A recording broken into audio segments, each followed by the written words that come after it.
What's up, everyone? Back for another beer review, and today I'll be reviewing yet another beer from the Tree House Brewing Company, and they're headquartered in Charlton, Massachusetts, and this is their Queen Julius. So they're calling this one a double IPA that comes in at 8.1% alcohol by volume. No IBUs listed in time of review.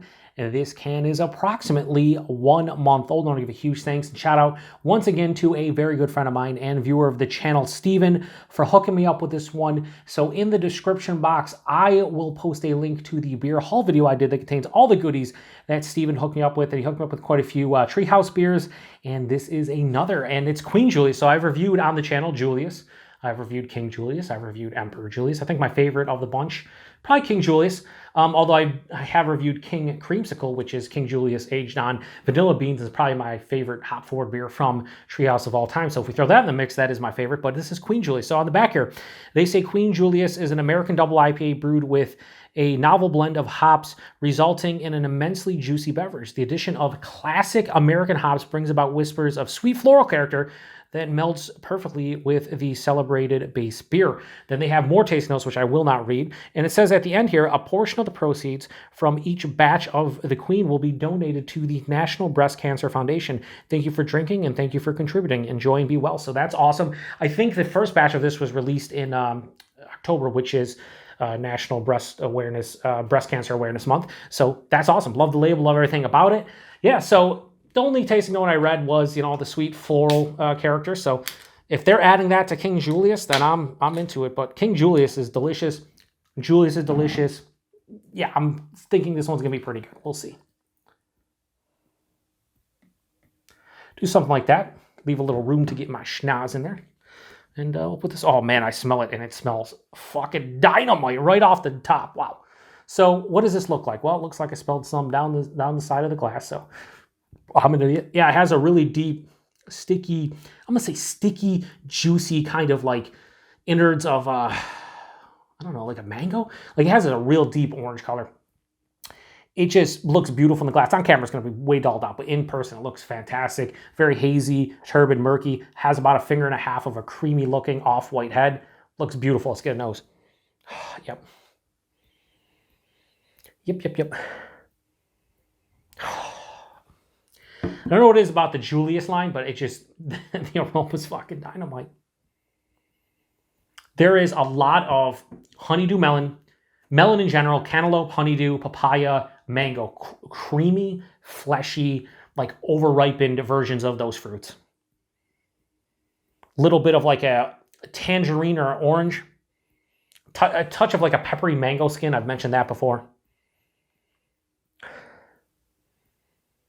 Yeah, orange, maybe a little bit of pink grapefruit. That floral thing, I can definitely see it. For me, there's like this earthy herbal tone. Not really dank, it's more of like an earthy herbaceousness. It smells great. Yeah, it just smells like sweet, juicy, citrus, stone, and tropical fruits. Like that's what's here. It smells awesome, makes my mouth water. Let's get into it. Cheers, everybody. Thanks again, Steven.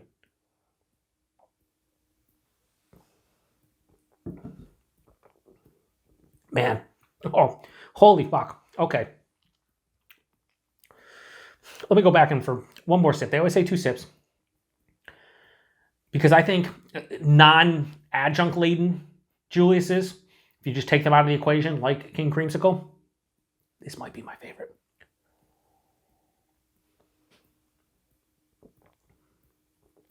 Yeah, okay. Oh. Let's go body and mouthfeel. Body this one, 8.1%. It's big. But it's not overly so. It's like higher side of medium. It's appropriate for 8.1. It's kind of what people expect. The mouthfeel, it's fucking Treehouse. I think it's tough. If you go to drink, if you've never had a Treehouse beer, and you're watching a Treehouse review, and someone says, this is Treehouse mouthfeel, that probably means nothing to you. The best way to explain it is the beer isn't flat, but it's so soft and smooth and creamy, it almost has like a flat sensation. It's wild. It's like, okay, it's carbonated. Then the carbonation dies out, and it's just like you're drinking a fucking pillow or a cloud or something.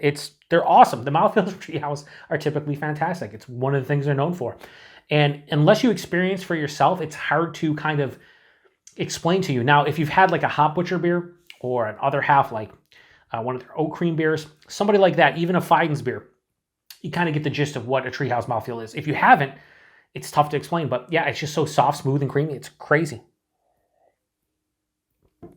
The taste, though, this is one of the Julius members that I will say, to me, it is like I am drinking liquefied, like a fruit smoothie of honeydew melon specifically, maybe cantaloupe, maybe they just put honeydew and cantaloupe, but more honeydew, papaya and mango, and they just like mix those fruits up, and I'm drinking a smoothie of it.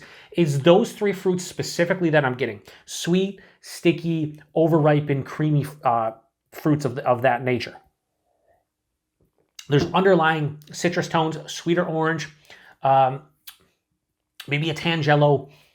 Yeah, citrus flavors for sure. Juicy, not super sweet, but juicy. Midway through the palate, there is this really nice earthy, herbaceous kind of bittering sensation that hits, and it carries on to the back palate. This finishes, to me, like full-on dry.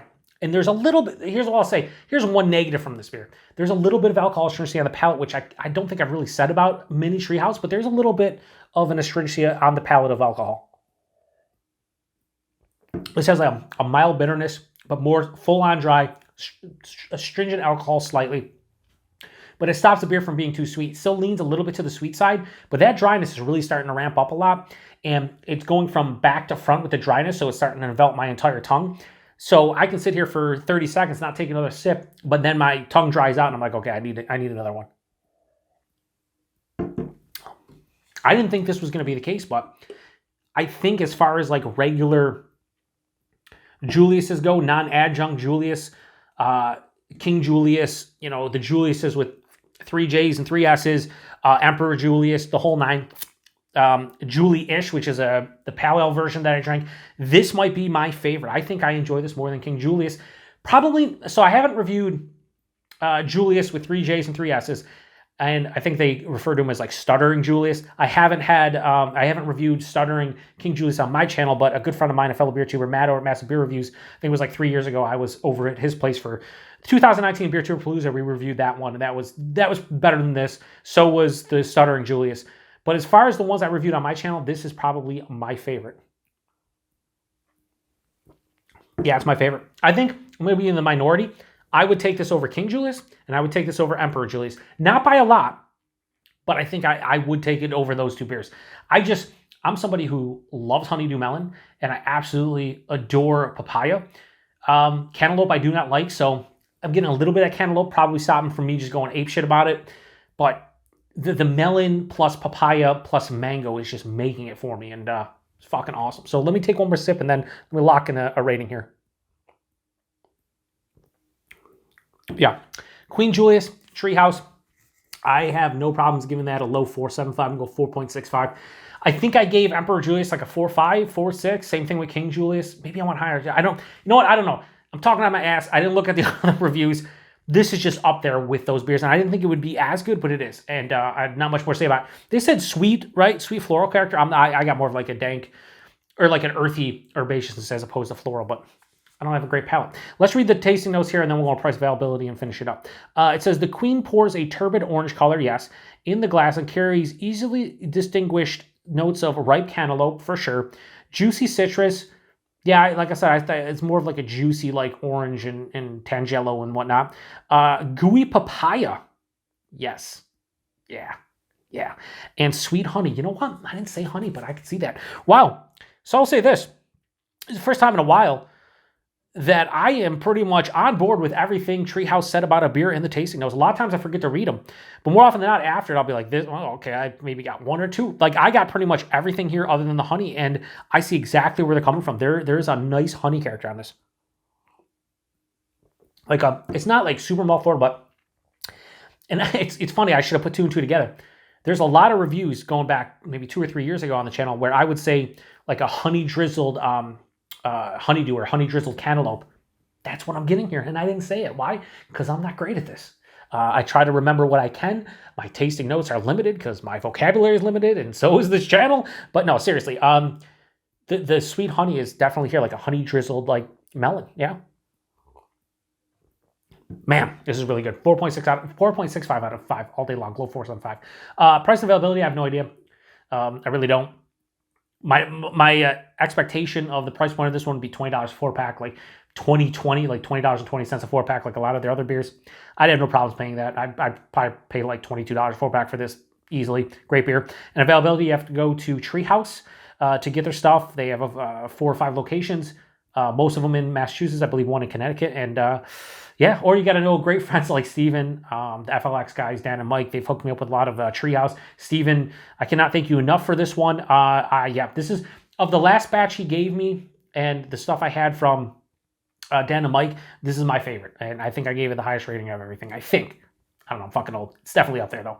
If you've had this one before, let me know what you think about it. 8.1%, like I said, I get a little astringency on the palate. Here's the thing, I'm not getting a huge warming in the chest, a little warming, but that astringency on the palate's the only thing keeping it probably for me going straight 4.75. It's kind of weird because, 8.1% beers nowadays, a lot of times you don't get any kind of character from the alcohol, whether it's, in your chest, stomach, on the palate. The fact that I'm getting on the palate doesn't really ruin it for me or anything, but it's something that I'm not accustomed to anymore, so I have to knock it down slightly. But yeah, anyway, I want to go drink the rest of this off camera, so I'm going to. So appreciate everybody stopping by for another beer review here on the Beer Patrol. Thanks again to Steven. Thanks to everybody. Till the next one. Cheers.